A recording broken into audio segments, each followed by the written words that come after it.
So yun mga kasang, no, isang linggo na naman na nakalipas at nandito na naman tayo sa farm. At kung makikita nyo, ang dami na naman dahon ng mangga.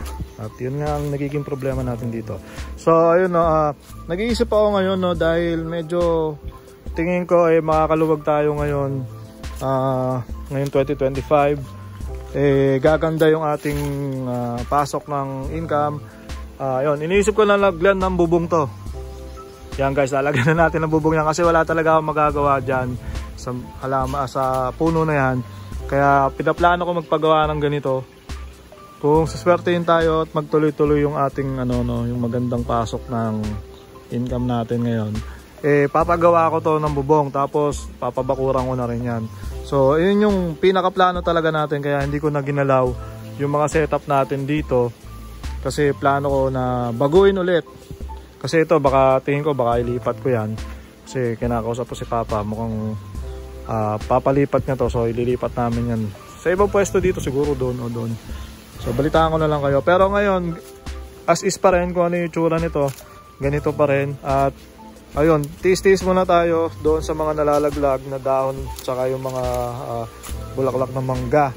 At yun, silipin na nga natin. Nung nakaraan naglagay ako dito, hindi pala, ito yung mga albino full platinum white natin. Yan, no? Bilis lumaki talaga pag dito sa ganitong setup, no? Medyo madumi lang talaga ang problema natin, no? Ang hirap i-maintain, lalong lalo na at wala ako. So yung mga breeders nito nilagay ko dito sa kabilaan. Dito yung trio natin kasi galing sila doon sa isang tub, at yung isang tub na yon napuno na rin ng fry. Tapos ito fry albino full platinum din yan. Tapos ito tuxedo koi, yan, may mga tuxedo koi pa tayong yan. Tapos ito nilagyan ko to ng isang pares na Dambu ear. Ayan, isang pares na Dambu ear kasi yung full gold kinuha ko. So naglagay ako isang pares dito, tignan natin kung dadami yan. Yung full gold inuwi ko na lang kasi female na lang yung natira. Ayun, dito hindi ko alam kung ano yung nailagay ko dito. Parang naglagay ako dito ng MSSBT. Ayan, hindi ko makita Pag mga itim na talaga, hindi makita Pag mga itim na gapi. Grabe, laki na nito. Pan snail pero napakalaki. Tagal na siguro niyan dyan. Yan, mga HB blue yan. Marami tayo dito. May nakikita ako dito, HB blue. Ayan, HB blue, tsaka marami rin tayong dahon dito. Ayan. Dito ay, hindi ako magkamali, RDSS. Yan, RDSS pala nilagay ko dito. At ayun, wala pa ako nakikitang fry, pero tignan natin kung dadami yan dyan.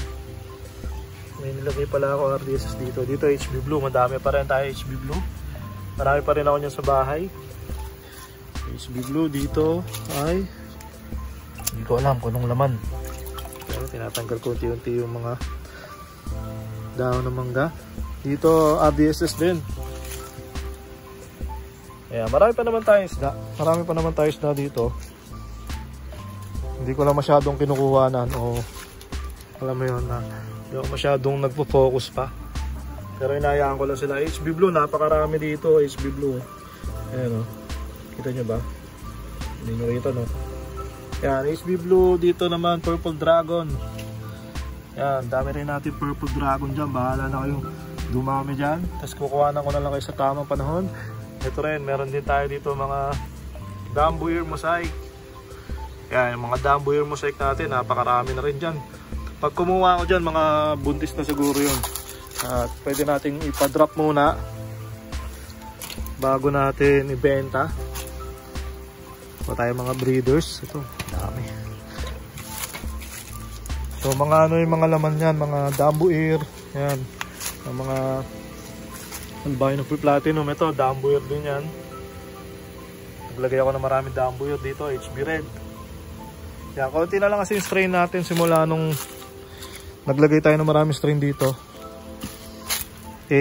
Unti-unti na uubos o namamatay. Dami to, dami dahon ng dahon ng mangga talaga. So yung ibang mga strain natin, lalo na yung mga albino, hindi na naka-survive. Ito Dambu ear, ito purple dragon, napakarami Yan, purple dragon yan, dami niya mga fry. You know, dami yung fry. Merong mga jubi. Ayan, dito. Dito naman ang ating red dragon snake skin. Ayan, mga red dragon naman. Ito yung talagang main tank ko ng Red Dragon. Yan. Dami rin dyan kasi nandito yung mga breeders ko talaga. Doon naman tayo sa kabila. Silipin natin yung ating Platinum Dumbo Ear. Platinum Dumbo Ear Red Tail. Kamusta na kayo? Kaya mga koi feeder. Ayan o, lalaki na. Breeder size na. Bahala kayo dyan, no? Breed. So inihintay ko to mag-breed at di ako nagre-release nito.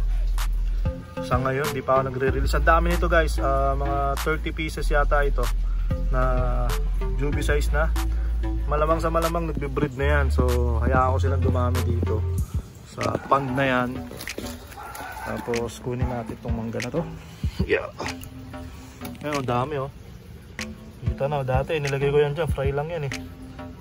Ang bilis talaga lumaki pag mga malalapad yung lalagyan. Dito naman RDSS din to, no? Red Dragon. Ayan, malalaki. Malalaki na talaga to Red Dragon. Hinintay ko na lang na magkaroon ng fry yan eh. Ayan o. Malalaki yung mga big mama. Yan, so hinintay ko na lang magka-fry yan. Tapos yung kukuha nga pala ako nito. Kailangan ko kumuha nito. May bumili sa akin ito si James. Yan, yung mga fry natin dati ng Dumbo, ano, na balloon molly. Lalaki na, ang bilis lumaki talaga, ano. So ayan, kaya lang pala kailangan ko kunin kahit 3 peraso. Tapos ito yung ano, pinanggalingan ng ating purple, yung full platinum white, albino full platinum. Yan, dito galing yun. So nanganak siya dito, ayan mga frame niya. So iniwalay ko na siya para ano, iniwalay ko na yung mga magulang para ayun, mabilis lumaki yung mga fry. Dito naman RDSS, yun, RDSS. Dami ng fry. Nakita ko na ito na nakaraan eh. Ayan, may mga fry na. Tapos lumilinaw na ng konti yung tubig. So nilagyan natin lupa yan eh. Tapos may halaman. So ayun, no. Ayun lang naman yung mga gusto ko makita at pinakita ko rin sa inyo kung anong kalagayan itong ating farm. At yun, wala pa tayong balak ditong baguhin o kung ano man, dahil sa ngayon eh okay pa naman yan at marami tayong plano pag naayos ko ng yung ano natin, setup natin sa bahay. So ayun, no mga kaasang, maraming salamat sa mga nanood. Tapusin ko muna ang video na to. Peace out.